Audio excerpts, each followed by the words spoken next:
The other thing I wanted to talk to you about was when a service person comes home to be buried from the Army, was killed in the service, or died in the service. As in Millard's case, it was Grenada Air Force Base, beginning of the war, 1943, June 17th. The C-47C was an electrician who part of the group of these planes. They came close to formation and their wings flopped, blew up. There's 5 in each plane, and Millard naturally came home. It was one of the first funerals that type of event. And the service connected funeral. And that was, well, St. Matthew's Church. It killed 10 boys. Yes, 10 boys, 5 in each 10 plane. boys died. 5 in each plane. And this was like a military funeral. I was trying to get that word. Hanover didn't know anything about a military funeral. He was one of the first ones. Some were killed in the service and everything. As I recall, coming out into this cemetery at the Rest Haven. This was Rest Haven. Yeah, rest in peace. Coming in there for a minute to this was outstanding because the whole, you could look as far as you want to in the graveyard or in there with people. Because naturally they fire the weapons over the grave, and they bring this flag and wrap it up into a triangle and lay it on my mother's lap. And my point here is the history of that flag a little bit I'm bringing out, because that flag then actually is something. What do you do with a flag that's folded up? Some of them later on they encase them. What do you do with them? Put them back on a shelf somewhere. But this one went to my mother. We didn't have cases in those days. And they weren't made too well in 1943. They were flags that were supposed to have been flown over the national capital. And according to what I understand, Congressman, without talking to me about it, that's a regular process. They say it was flown over the capital, but they pull them up and put them down, pull them up and put them down, so they get a good supply. And here it is. Well, they were made of cotton. My mother had it lying around the house. It eventually went to Cletus, the oldest brother. I don't know, maybe it was divided out or whatever they did there. But Cletus naturally, his time came to leave this world too. Went back to Hazel, his only daughter. And all of a sudden, one day, I get this flag from Hazel. She doesn't want it. So I'm thinking, well, the flag looked like it was watermarks on it, and it wasn't in case. And it was, in those days, like I said, made of cotton. You can make it out of nylon then, yeah, it didn't look too good. So I took it to my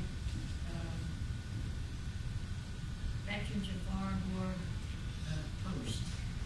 And I talked to them about it. I'd like to see that flag fly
mine seen that flag fly too. And I went down to the same, to the same Veterans Memorial War post, and they were closed. It was early morning, Monday morning, I think they were, the big weekends, you know, they drank a lot and all that. They don't open up to noon.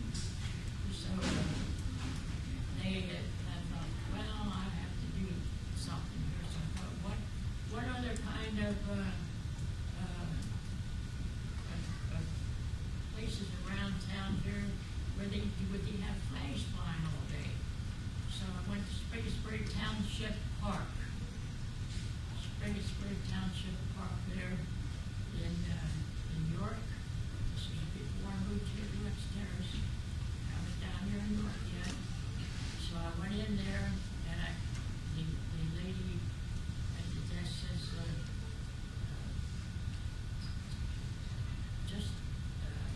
we have this flag, and she said, now wait a minute, before you do anything, I'm not sure if they'll really accept it in that light.